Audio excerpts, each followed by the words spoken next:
Now, it's been about a year and a half now with the Thor Sanctuary on the Ford Transit chassis. Our last trip, we went out to North Carolina, and we have surpassed the 20,000 mile mark.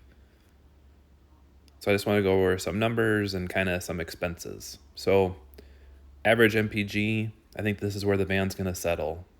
Been tracking it almost the whole time, and we're at about 15 miles per gallon. Average is 14.7. What was kind of alarming to see was the total fuel cost. So we have spent $5,032, $33. 1,326 gallons of gas over the life of this van so far.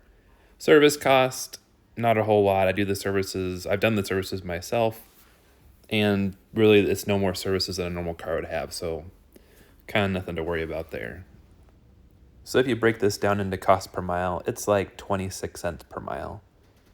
I also noticed we got $3.79 per gallon for gas on average.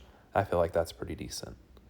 So now, the number one misconception that we hear from people, like people will talk to you in parking lots, they'll say, if I had a camper van, think of all the money I'll save on hotels. But in reality, you're still going to have to use hotels like every now and then when you're on a big trip. This is the view from one of our hotels when we were in Moab on the Route 66 trip.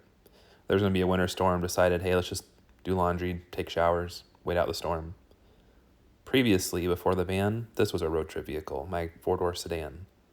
It can usually, on the highway, get 24 to 32 miles per gallon. Way better than the van's 14.7.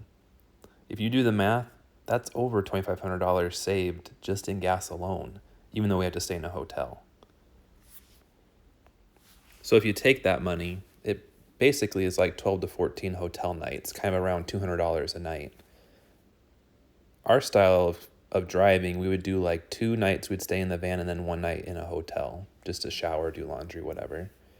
So when we look back at our 3 previous big road trips, it ends up being a wash because we would, while on the road, stay in the van 4 to 5 nights each road trip. So we didn't really save money, but we didn't lose any money. So let's talk about some perks. One perk, it is a lot easier to cover a lot of ground quickly with a van. You don't have that check into a hotel, check out of a hotel. You lose like 3 hours of your travel time trying to deal with hotels. You are on the road, you come to a stop, you can get ready for bed real quick, and then you can get back on the road the next morning super fast. Secondly, and we encountered this a lot on this last trip for the eclipse, when you're driving and the weather turns bad, we aren't in a rush to get to the next hotel or try to cover more distance because we lost so much distance because of the hotel. So the second perk really is that you no longer have to rush. Weather gets bad, you find a good place, a safe place to park, and you just park and wait it out. And you're much safer driving, and you don't have that feeling that you have to keep on going and going. So the third perk is the flexibility that you get when you have a van. So after the eclipse, traffic was terrible. We could barely move any distance at all.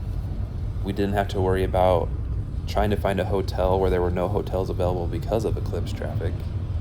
And we didn't really have to have a goal that we might not be able to obtain because traffic was just so bad. So we were able to just drive, take stops, rest as needed, drive a little bit further, find a good place to sleep. There's a love spot on that station. That's probably where we slept.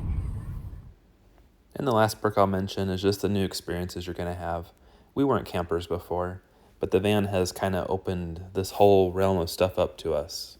And it's been a lot of fun, and you can't really put a price on that, I guess. So at the end of all of it, the van did not save us any money on hotels. It was about the same as having a car, even though we did sleep in the van some nights. But you do have an additional vehicle payment, or you have to finance it in some fashion, either pay outright or have monthly payments. So there is that cost. That's just something everybody like to evaluate for themselves, before you do it. Just don't tell yourself you're going to save money on hotels, because more than likely you probably won't. So that's it for this video. Next video, I'm going to put some water in the van because we're finally past the freezing point here. And I'm going to take it to a service dealership. That's about an hour and 15 minutes away, get the recalls done. So we'll see how that goes. Like and subscribe for more. Thanks for watching.